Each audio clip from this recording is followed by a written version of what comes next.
여러분, 혹시 암 진단을 받게 되면 가장 먼저 어떤 걱정이 드시나요? 오늘 이 내용 제대로 알고 활용하면 치료비를 상당 부분 줄일 수 있습니다. 오늘은 암 환자라면 꼭 한 번쯤 체크해 보셔야 할 6가지 핵심 지원 제도를 알기 쉽게 정리를 해드릴게요.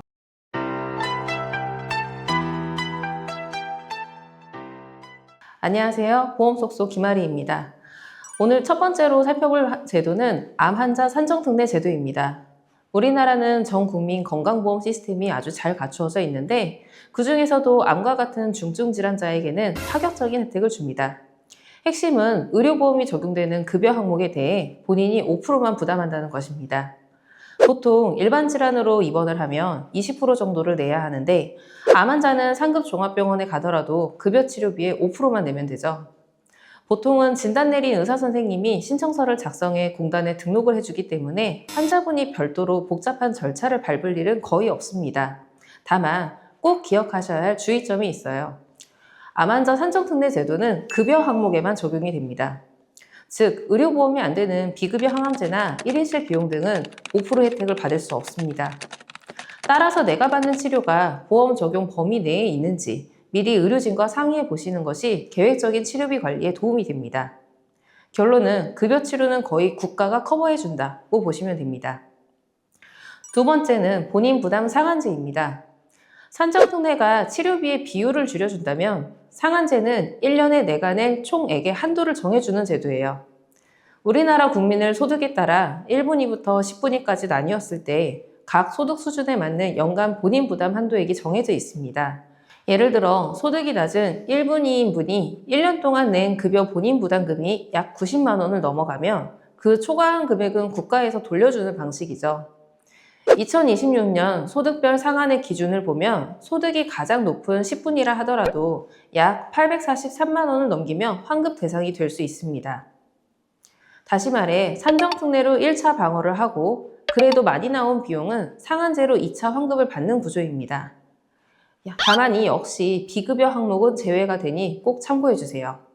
세 번째는 민간보험의 영역, 바로 실손보험입니다. 앞서 말씀드린 국가 제도의 공백이 바로 비급여였죠. 고가의 표적항암제나 최신치료법은 비급여인 경우가 많습니다. 이때 거의 유일하게 실질적인 도움을 주는 장치가 실손보험입니다. 실손보험 없으면 비급여 항암제는 사실상 전액 본인 부담입니다. 1세대부터 최근 5세대까지 가입 시기에 따라 본인 부담 비율은 조금씩 다르지만 암 치료 과정에서 발생하는 비급여 약제비나 수술비를 보전받는데 큰 역할을 합니다. 또한 많은 분이 암 진단비 보험도 함께 준비를 하시는데요. 암 치료 중에는 경제활동이 어려워질 수 있기 때문에 실손보험으로는 실제 들어간 병원비를 해결을 하고 진단비로는 그 기간에 가족 생활비를 충당하는 방식으로 운용하시면 훨씬 안정적으로 치료에만 전념하실 수 있습니다.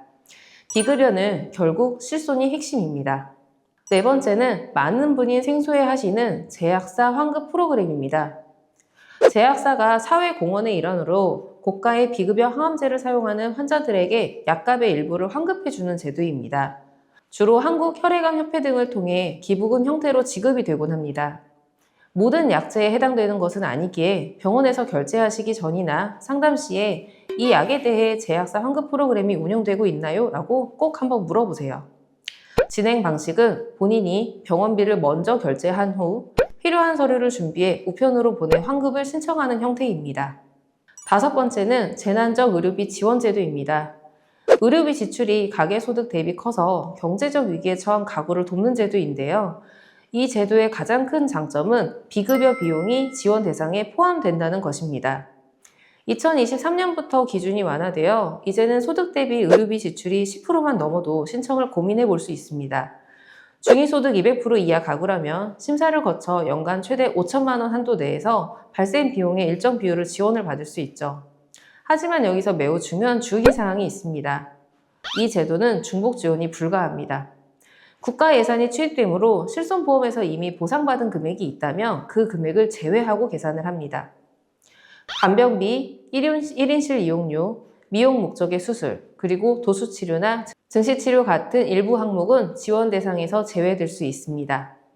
신청한다고 해서 모두 지급이 되는 것이 아니니 건강보험공단 지사에 방문하여 상담을 먼저 받아보시는 것이 좋습니다. 마지막 6번째는 저소득층 암 환자 의료비 지원 사업입니다. 주로 의료급여 수급권자나 차상위 계층 분들을 대상으로 하며 연간 최대 300만 원까지 최대 3년 동안 지원을 받을 수 있습니다. 이 제도의 핵심 포인트는 신청 장소입니다. 많은 분이 건강보험공단으로 가시는데 이 사업은 거주지 관할 보건소에서 담당을 합니다.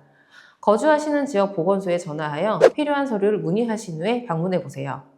오늘은 암 환자를 위한 6가지 핵심 지원 제도를 정리해 드렸습니다. 우리나라는 의료 지원 제도가 정말 잘 갖추어져 있죠. 이 제도들을 제대로 활용하신다면 치료비 부담을 충분히 줄이실 수 있습니다. 다만 꼭 기억하셔야 할 점은 국가 제도는 급여 항목 중심이라는 점입니다. 그래서 고가의 비급여 치료비까지 대비하시려면 실손보험이나 진단비 같은 준비도 함께 고려하시는 것이 좋습니다.